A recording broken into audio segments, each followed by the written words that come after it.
Hi, first graders. Welcome back to chapter 10 of The Mouse and the Motorcycle. If you've been reading along with us, you know that in chapter 9, the people of the hotel have been informed that there are mice. And so Ralph's mother kind of freaks out because she realizes, uh-oh, we're going to have to move.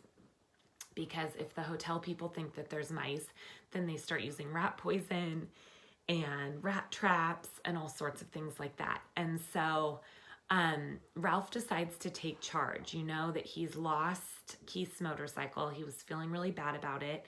And so he's decided he still wants to help his family. So first, he still has room service set up with Keith. So Keith is still bringing them food. And then he's decided that the best plan would be for the whole family to just stay put in their houses, not run around scavenging for crumbs, and then hopefully the hotel will forget about them. So we're on chapter 10, which is called An Anxious Night. At first, Ralph's scheme worked.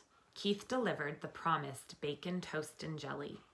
The mice ate sparingly and laid aside the leftovers against the day Keith must leave the hotel. Ralph's mother continued to worry about tipping room service. I want to do the right thing, she insisted. There must be some way we could manage a tip. The mice dared not leave the nest to search for small coins that might have rolled under beds and dressers. It was late in the afternoon when Ralph heard Keith and his parents returning to their rooms.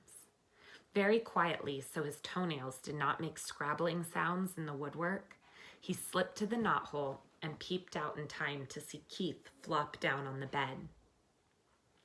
Do I have to go down to the dining room for dinner? Keith asked his mother and father. I'm not hungry. Uh-oh, thought Ralph. There goes dinner. I told you not to eat that whole bag of peanuts so close to dinner time, said his father. I didn't eat all of it, said Keith. That's good, thought Ralph. At least there would be peanuts for dinner. You'll feel better after you get washed up for dinner, said Mrs. Gridley. Hurry along now. When his parents had gone into room 216, Ralph noticed that Keith seemed to drag himself off the bed. He walked to the wash basin, that's the sink, this book was written a long time ago, turned on the cold water, moistened his fingers, and wiped them over his face. Then he turned off the water and gave the middle of his face a swipe with a towel, which he returned to the towel rack in such a way it immediately fell to the floor. Keith did not pick it up, but there was nothing unusual about this. Boys rarely pick up their towels. What was unusual was that Keith returned to the bed, where he sat down and stared at the wall. He did not play with his cars, nor did he eat the rest of his peanuts. He just sat there. Ralph stuck his head out of the knothole. Anything wrong? He asked. Oh, hi, answered Keith listlessly. I feel sort of awful. Say, that's too bad. Ralph ventured a little farther out of the knothole. I know what you mean. Thinking about the motorcycle makes me feel awful too. It's not that kind of awful, said Keith. I feel awful in a different way. Sort of in my insides. Think you'll make it to dinner? Asked Ralph. Oh, I guess so. There was no enthusiasm in Keith's voice. Anything I can bring you? Oh, whatever is handy, said Ralph, who hesitated to place an order when he could see Keith did not feel like going to dinner at all. We're sort of depending on you. The housekeeper found all those sheets I had to chew through to get out of the hamper, and I understand she got pretty excited about mice. We're lying low until this whole thing blows over. A smile flickered across Keith's face. Oh, don't worry. I won't let you down. I saved you some peanuts. I thought they might be handy for storing. Gee, thanks, said Ralph. Keith got slowly off the bed and poked the peanuts one by one through the knothole. When he had finished, Ralph popped out again and said, "Thanks a lot." Keith smiled feebly and flopped down on the bed once more. Ralph went to work moving the peanuts away from the knothole to make room for whatever dinner Keith brought. He felt it would be fun to be surprised by the menu this time. It was something of a shock to find that dinner, which was stuffed through the knothole much earlier than Ralph expected, consisted of just a couple of broken soda crackers. Ralph poked his head out to see if more was coming, but Keith was getting into his pajamas.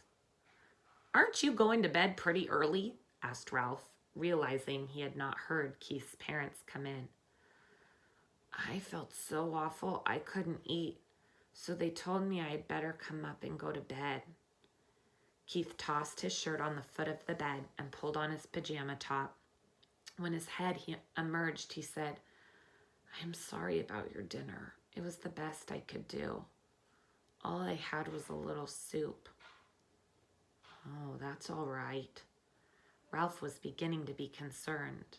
If the boy could not eat, neither could the mice. Keith fell into bed, and Ralph ran off to report the news to his relatives. "What a shame," said Ralph's mother. "That poor boy." "Oh dear, whatever shall we do?" cried Aunt Dorothy. "Our very lives depend on him." The little cousins huddled together, big-eyed and frightened. "Yes, what about us?" asked Uncle Lester. "How are we going to manage if he doesn't bring us our meals? It isn't safe for us to go out pilfering when the housekeeper has declared war on mice." "I knew it was a mistake to depend on people," said Aunt Sissy. "Well, we'll manage somehow. We always have." Ralph's mother was trying to be brave, but Ralph could see how worried she was. After all, he did bring us a supply of peanuts. We should be grateful for that. "Well, he didn't bring many peanuts." Uncle Lester did not sound the least bit grateful. "The greedy fellow is probably ill from stuffing himself with nuts he should have saved for us. Serves him right." "Now, Lester," fussed Ralph's mother, "the boy had a right to eat his own peanuts. But I do wish he hadn't been quite so hungry." Ralph returned to the knothole. Keith was lying in bed with his sports car in one hand. "How do you feel now?" asked Ralph. "Awful," answered Keith. Before Ralph could reply, footsteps in the hall warned him that Keith's parents were coming. He drew back inside the knothole where he could observe without being seen. Mrs. Gridley paused by her son's bed and laid her hand on his forehead. "He does feel a little warm," she remarked. "He'll probably be all right in the morning," said Mr. Gridley.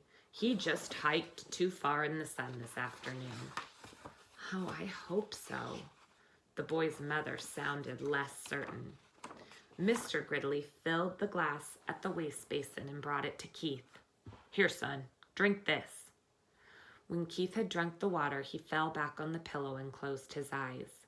His parents went quietly into room 216. When it was good and dark, Ralph ventured through the knothole. He could hear Keith breathing deeply, and he knew that he was asleep. Since he had no one to talk to, he found his little crash helmet where he had hidden it behind the curtain. And after he adjusted the rubber band under his chin, he climbed up to the windowsill to look out into the world beyond the hotel and to dream about his lost motorcycle. From his perch on the windowsill, Ralph saw that the parking lot held more cars than usual. This meant that the motels back on the highway were full of travelers, and travelers had followed the sign pointing to the Mountain View Inn. He could hear the holiday weekend activity in the halls, too. People walking up and down, luggage being set with a thump on the floor, keys rattling in locks. Gradually, as the night wore on, the hotel grew silent, more silent than usual, for now even the second-floor mice were quiet. There was no scurrying, scrabbling, or squeaking inside the walls. In the silence, Keith tossed in his sleep and mumbled something that sounded like motorcycle. In a moment, his mother slipped through the doorway, pulling her robe on over her nightgown. Ralph hid behind the curtain, peeping out just enough to see what was going to happen. She laid her hand on her son's forehead and murmured, "Oh dear." Almost at once she was joined by Keith's father, who was tying the belt to his bathrobe. "What's the trouble?" he asked. "Keith has a fever," answered the mother. "He's burning up." Ralph was shocked. The boy really was sick. It was not too many peanuts or too much hiking. The boy was really and truly sick. The father turned on the lamp on the bedside table, and he too laid his hands on the boy's forehead. Keith opened his eyes. "I'm so hot," he mumbled. "I want a drink." His mother pulled back a blanket while the father brought a glass of water and held up his son's head so he could drink part of it. Ralph watched anxiously, but this time he was not selfishly concerned about room service. He was concerned about Keith, the boy who had saved him from a terrible fate in the wastebasket, and who had trusted him with his motorcycle, the boy who had forgiven him when he had lost his motorcycle, and who had brought food not only for Ralph, but for his whole family. "We had better give him an aspirin to bring down his temperature," said Mrs. Gridley. Mr. Gridley started towards room 216, stopped, and snapped his fingers as if he had just remembered something. "I took the last one back in Rock Springs, Wyoming," he said. "I had a headache from driving toward the sun all afternoon. I meant to buy some more when we stopped, and I didn't think of it again until now." "Oh, I should have thought of it myself," said Mrs. Gridley. "I knew we were almost out." "Never mind, I'll get some." Mr. Gridley picked up the telephone, listened, shook it, listened again, and said, "That's peculiar. The line seems to be dead." "Oh, they must disconnect the switchboard at night," said the mother. "But surely there's someone on duty at the desk downstairs. Every hotel has a night clerk." So the switchboard is what, when I was a little girl, big hotels would have a phone that was attached to the wall. It was very different from now, and all of us with our cell phones all day long. "I'll go find out," said the father, and slipped out the door into the hall. "I'm so hot," mumbled Keith. "I'm so hot." His mother wrung out a washcloth in cold water and laid it on her son's forehead. "You'll feel better as soon as we get you aspirin," she whispered. Aspirin is like Tylenol. The minutes dragged by. "What's keeping him?" thought Ralph. "Why doesn't he hurry?" The old hotel snapped and creaked. Keith rolled and tossed, trying to find a cool spot on the pillow, and his mother wrung out the washcloth in more cold water.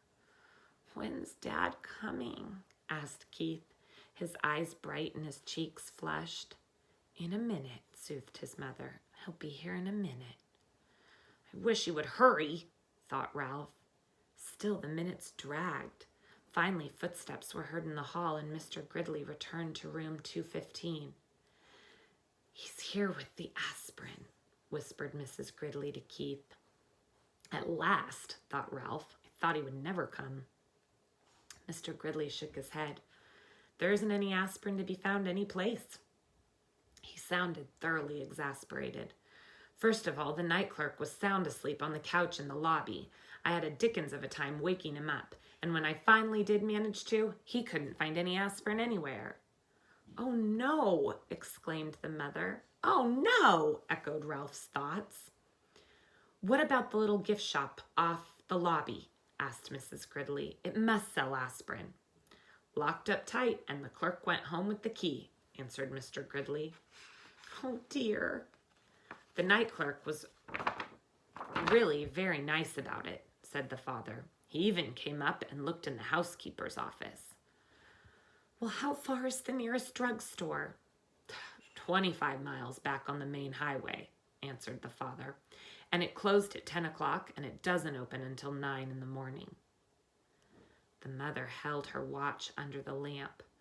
"And it's almost 1 o'clock. It's hours until morning." She crossed the room to wring out the washcloth again. What will we do? What can we do? Asked the father helplessly. I even telephoned the doctor, but there's been a bad accident back on the highway and he can't come. The night clerk said he would telephone the milkman before he starts his route at 6 and ask him if he can bring some aspirin, but he won't get here until 7 or later. All we can do is wait. Keith tossed under the cold washcloth. Mom, I think I'd like to go to sleep now, he muttered thickly. I guess that is all you can do, said his mother, and bent over to kiss his hot forehead before she turned out the light. Ralph did not even wait for the boy's parents to leave the room. As soon as the light was out, he leaped silently to the carpet, and by the time they had gone through the doorway into room 216, he had hidden in his little crash helmet behind the curtain and was halfway through the knothole. Somewhere, someplace in that hotel, there must be an aspirin tablet, and Ralph was going to find it. He only wished he had had the motorcycle so he could travel faster. And that's where we're going to stop today. So again, like we've been talking about how every good story has a problem. And when you're reading a chapter book, authors kind of have to put a problem into every chapter to make the story continue and to make you want to keep reading. So of course, in this story, in this chapter, the problems continued. First of all, the mice had to stay in their mouse hole so that the hotel people didn't find them. And that's kind of where we started. But then the problem that was layered onto this chapter was that Keith got sick. And he really needs an aspirin. And you can see how this book was written a long time ago. It wasn't so easy to just get up in the middle of the night and go get medicine. Our world is so different from this book, because if that was to happen to any one of you in the middle of the night, moms and dads can get up and there's pharmacies that are open 24 hours a day, and it's much easier to get that medicine. So we're so lucky. So that is where we're going to stop. Chapter 11, which we'll read next time, is called The Search. And I'm sure you can imagine that the search obviously must mean the search for aspirin. So I'm glad you enjoyed it. Good night, sleep tight, don't let the bed bugs bite. And I miss you and I love you, and I'll see you tomorrow. Okay? There's no place like home.